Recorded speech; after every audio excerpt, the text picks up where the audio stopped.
Hello guys, കുറേ നാൾക്ക് ശേഷമാണ് നമ്മൾ ഒരു വീഡിയോ ഇന്ന് ഞാൻ കാണിച്ചത്.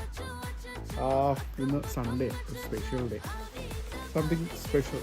ബീഫ് വളർത്തിയതാണ് സ്പെഷ്യൽ. അതും നമ്മൾ ആപ്പിൾ ട്രീയുടെ ചോട്ടിലിരുന്ന് നല്ല നാടൻ കുത്തിരി ചോറും മോര് കറിയും ബീട്രൂട്ട് തോരനും നല്ല പോത്ത് ഒലത്തിയത്, പിന്നെ കുറച്ച് ചമ്മന്തി. നമുക്കൊരു പിടി പിടിച്ച് നോക്കിയാലോ.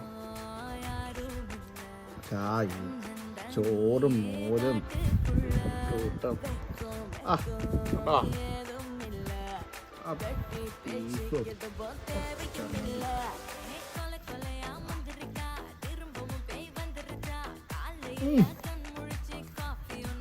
പൊന്നു സാറേ, ചുറ്റിനുള്ള ഒന്നും കാണില്ല.